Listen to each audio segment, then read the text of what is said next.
Monsieur le Président, Madame la Vice-Présidente, mes chers collègues, donc moi je voulais prendre la suite de Nicolas qui nous a présenté nos propositions et vous faire justement des propositions pour ce débat d'orientation budgétaire puisque on le sait toutes et tous depuis longtemps, nous prenons des mesures pour pouvoir adapter et faire de notre territoire des solutions pour contrer l'urgence climatique et surtout l'urgence sociale. Donc dans ce débat d'orientation budgétaire, on retrouve quelques mots, quelques précisions, mais on n'a pas vraiment de choses concrètes. Donc sur la partie transport, moi ce que je voulais vous proposer, c'était que si on fait le bilan de ce qui existe, nous avons une tarification solidaire pour les transports scolaires. Nous avons un tarif solidaire pour les TER et cars interurbains qui, je rappelle, permettent 80% de réduction au niveau des prix des billets. Mais pour toutes les autres populations qui ne sont pas qui ne dépendent pas de ce tarif solidaire, qui peuvent être des fois pas très loin, il n'y a aucune mesure. Donc essayons de regarder qu'est-ce qu'on pourrait faire pour avoir une tarification solidaire qui serait adaptée à toutes les mesures de la région, que ce soit pour les TER, ou je pense aussi notamment à la restauration collective ou le tarif des internats.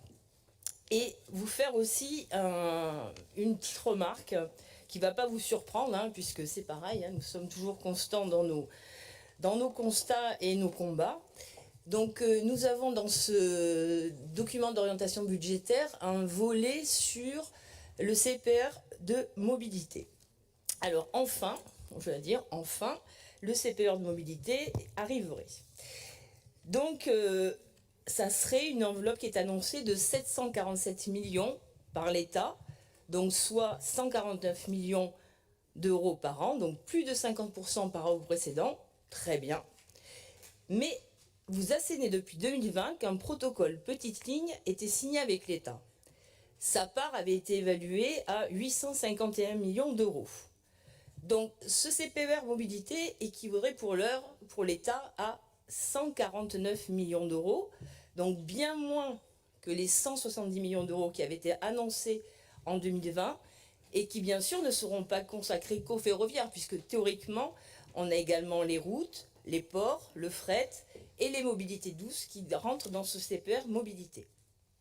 Et côté région, nous investissons en moyenne 33 millions d'euros par an pour le train dans le précédent CPER, alors que le protocole des petites lignes affichait 96 millions d'euros par an pour notre part régionale. Et en parallèle, le projet GPSO, lui, il va prendre au moins 20 millions d'euros par an dans le budget régional et pendant 40 ans.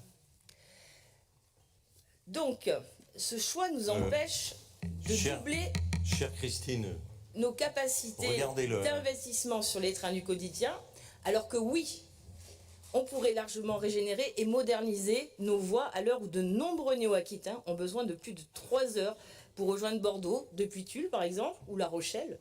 Et de plus, on ne détruirait pas 5000 hectares de biodiversité qui sont indispensables à la lutte contre le réchauffement climatique. Donc il nous paraît vraiment indispensable de prendre des mesures pour un service public régional des TER et cars interurbains efficace et accessible à tous. Alors, président, vice-présidente, lançons un groupe de travail transpartisan pour pouvoir élaborer le budget transport, travailler sur les tarifs des TER, établir les priorités du CPER mobilité pour permettre un report modal et une hausse de pouvoir d'achat pour les plus de 6 millions de néo-aquitains avec les moyens disponibles et stoppons ce projet GPSO qui ne sera source que de colère, de destruction du vivant et un gouffre financier.